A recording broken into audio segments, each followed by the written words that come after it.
Ini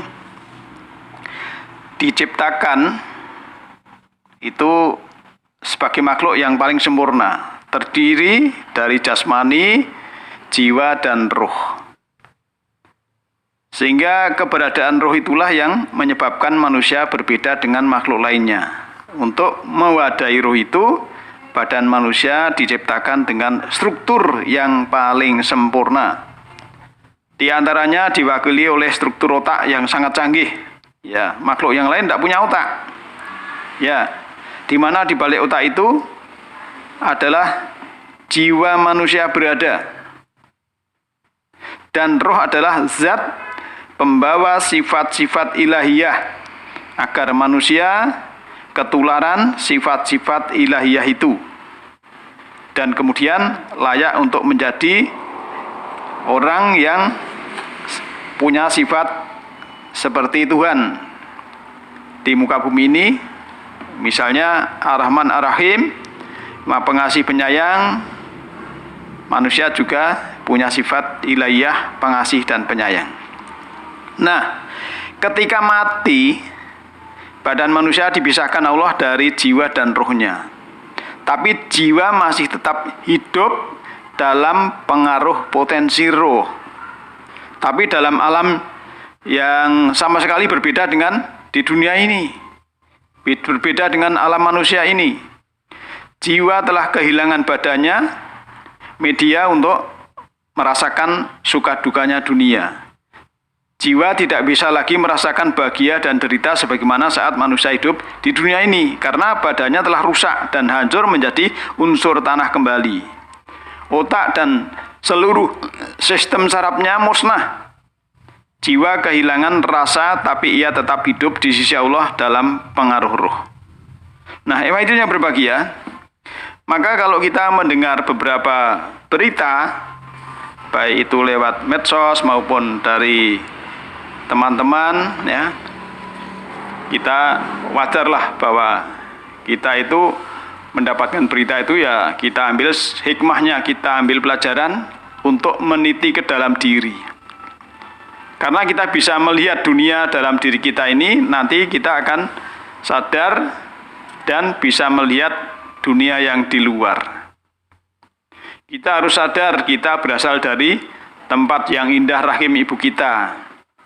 Nah, saat kita bisa melihat dunia dalam diri kita sendiri, meniti dalam diri, maka kita ada istilahnya tidak ada hambatan dalam melihat dunia luar, termasuk kalau kejadian ya orang meninggal ataupun berita-berita kecelakaan dan lain sebagainya.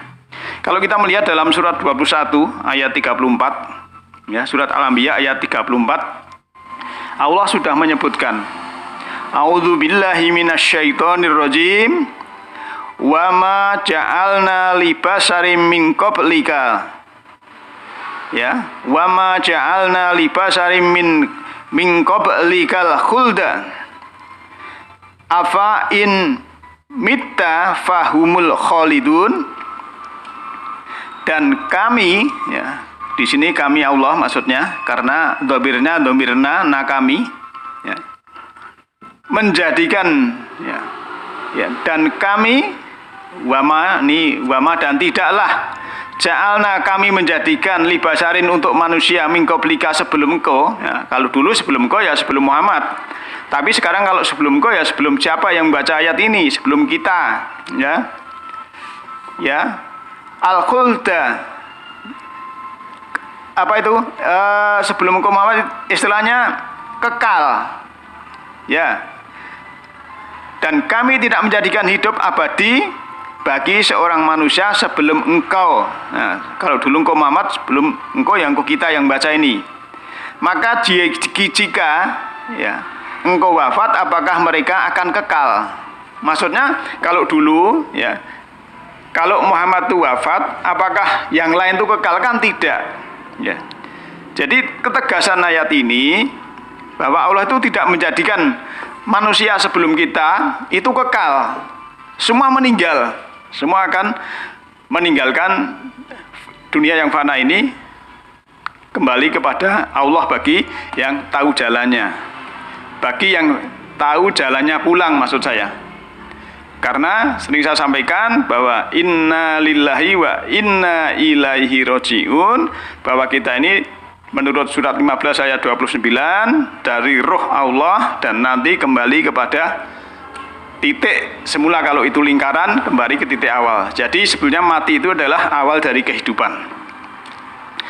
Dan tugas kita kehidupan ini kalau dilanjutkan dalam surat ini 21 tadi ayat 34, sekarang ayat 35 kan, ya. Kullu nafsin dha'iqatul maut. Setiap yang bernyawa itu merasakan mati. Setiap yang berjiwa merasakan mati. Nah, yang itu yang berbahagia. Ayat ini sebetulnya kalau kita memahami secara mendalam bahwa sebetulnya setiap yang berjiwa itu seharusnya lah merasakan mati. Berarti orang yang masih hidup ini sebetulnya oleh Allah itu supaya bisa merasakan mati. Sebab apa? Kalau sudah orang sudah mati tidak bisa merasakan mati. Nah, mengandung keinsafan yang sangat dalam supaya kita ini mau insaf, mau sadar.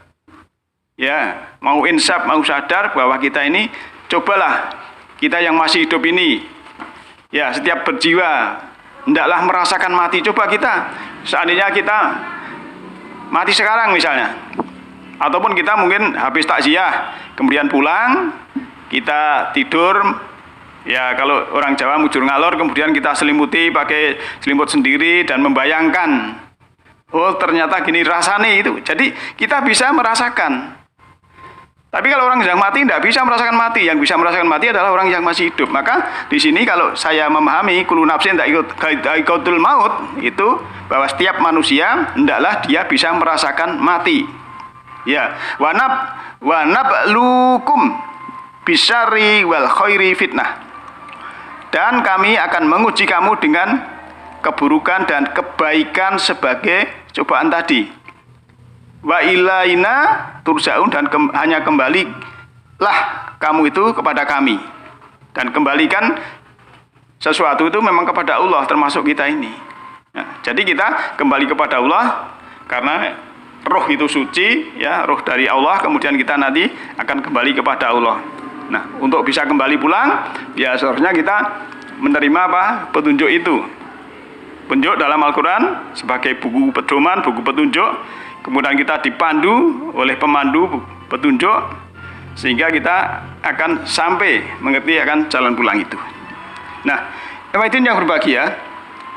Oleh karena itu, dalam kita memahami beberapa ayat yang ternyata memang kehidupan di dunia ini seharusnya lah kita manfaatkan sebaik-baiknya. Karena kalau kita sudah mau membuka diri, ya, misalnya kita itu mungkin setiap saat ataupun dalam arti pas sholat itu kan membaca Al-Fatihah. Al-Fatihah itu kalau kita sudah paham, kita sudah mengerti, karena Al-Fatihah itu kan pembukaan. Kalau kita sudah memahami, itu kan namanya Al-Fatihah, hati kita akan terbuka. Ya, akan terbuka karena kita sudah memahami tentang keterbukaan. Misalnya kalau kita membaca basmalah bismillahirrahmanirrahim, kalau kita sudah menginstal ya sifat ilahiyah Allah, ya kita menjadi pengasih penyayang. Ini mudah kita ucapkan, tapi untuk pengasih penyayang kepada orang lain itu kita harus memerlukan riyadhah atau latihan-latihan. Dan hanya bisa menginstal sifat ilahiyah Allah itu bagi orang yang sudah berkesadaran tinggi. Karena kalau tidak berkesadaran tinggi, masih penuh ego, penuh emosi, ya, sukar memaafkan, ya, itu tidak akan ada sifat ilahiyah dari Allah yang berupa kasih sayang. Oleh karenanya, dalam hal ini kalau kita mendengar dari berita tentang kematian seseorang, hendaklah itu menjadi pelajaran untuk kita. Semua kejadian di sekitar kita adalah untuk peningkatan spiritual kita, untuk menambah keimanan dan ketakwaan kita. Hanya orang-orang yang faham, hanya orang-orang yang cerdas, hanya orang-orang yang mau mengerti, ya, yang mau bertafakur itulah yang bisa mengambil pelajaran dari setiap kejadian. Dan alam semesta ini sudah memberikan pelajaran untuk kita. Semua apapun yang terjadi di sekitar kita, sebetulnya ayat-ayat kauniyah ini memberikan pelajaran untuk kita semua. Ya, maka sering saya sampaikan, ya, kenapa burung itu waktu hidup ya memakan semut. Kemudian setelah burung itu mati, jatuh ke tanah, nanti dimakan semut, dirubung semut. Itulah kehidupan. Kita belajar dari itu saja. Sebenarnya kita itu tidak mungkin akan sombong, tidak mungkin akan kita iri, dengki, tidak mungkin kita akan memusuhi orang lain, tidak mungkin kita akan mengejek orang lain, tidak mungkin kita akan bertengkar. Karena apa? Ya karena kita nanti kembali ke asalnya. Maka sebetulnya kalau Bapak Ibu sekalian bisa membaca surat Al-Balad itu kan ada demi bapak dan anak. Ya. Orang yang ngerti negeri ini, ya, itu kan bisa menyelamatkan dua generasi. Bisa menyelamatkan leluhurnya dan bisa menyelamatkan generasi yang akan datang. Karena kalau dia faham akan petunjuk dan mendapatkan hidayah dari Allah, dia akan memberikan pengertian kepada orang tuanya kalau masih ada. Minimal juga kepada generasinya. Maka disitulah sebetulnya kalau memahami dengan seksama, ya, istilahnya kita bisa menyelamatkan dua generasi, termasuk orang tua kita dan anak kita. Nah, setiap individu kalau sudah bisa melaksanakan ini, alangkah luar biasanya. Kenapa? Ya karena memang kita ini terdiri dari personal, terdiri dari diri-diri, kemudian menjadi kelompok keluarga, kemudian menjadi keluarga besar, kemudian menjadi ya satu kampung, satu, dan seterusnya. Nah, yang itu berbahagia, kalau kita sudah mengetahui bahwa Allah lah yang memberikan penghidupan ini, dan nanti juga kita akan kembali kepada Allah, berarti sebenarnya kita ini tidak memiliki apa-apa.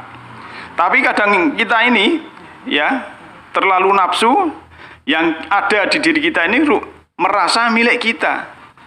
Ya, punya uang merasa milik kita, punya anak merasa milik kita, punya rumah merasa milik kita, punya kendaraan merasa milik kita. Semuanya dikira itu milik kita, padahal itu hakikatnya bukan milik kita, itu milik Allah.